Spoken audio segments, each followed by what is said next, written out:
Cina akan menghentikan impor produk laut atau seafood dari Jepang di tengah memuncaknya ketegangan diplomatik antara kedua negara. Perselisihan tersebut bermula ketika Perdana Menteri baru Jepang, Sanae Takaichi, pada 7 November, menyatakan bahwa Tokyo dapat melakukan intervensi militer apabila terjadi serangan terhadap Taiwan.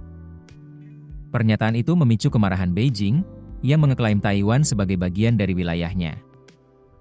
Dalam sepekan terakhir, Cina memanggil Duta Besar Jepang di Beijing, mengeluarkan imbauan kepada warganya agar tidak bepergian ke Jepang, serta meminta mahasiswa Cina di Jepang untuk lebih berhati-hati.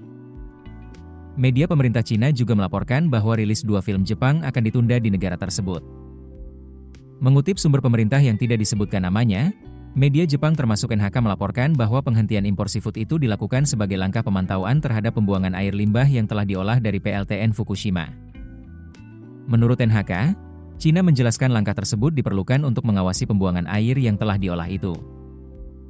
Cina sebenarnya baru saja kembali membeli produk laut Jepang setelah sebelumnya memberlakukan larangan pada 2023, ketika PLTN Fukushima mulai melepaskan air limbah ke laut.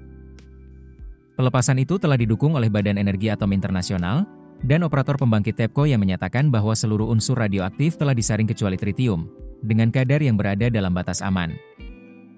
Namun, Beijing mengkritik keras langkah tersebut, menuduh Jepang memperlakukan Samudra Pasifik seperti selokan, dan kemudian memberlakukan larangan impor makanan laut Jepang. Rusia kemudian mengikuti langkah tersebut. Pada 2023, pengiriman makanan laut Jepang ke Cina daratan mencapai 15,6% dari total nilai ekspor 390 miliar yen, turun dari 22,5% pada 2022. Kementerian Pertanian Jepang, yang membawahi Badan Perikanan, serta Kementerian Luar Negeri, tidak segera memberikan komentar ketika dihubungi AFP.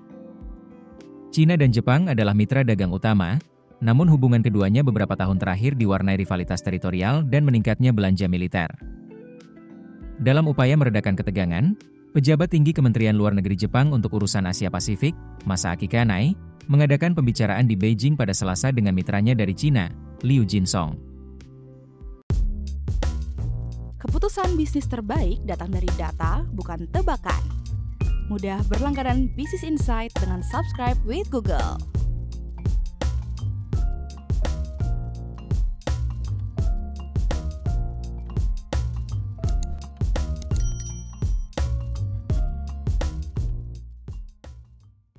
Download aplikasi Kontan sekarang di App Store atau Play Store.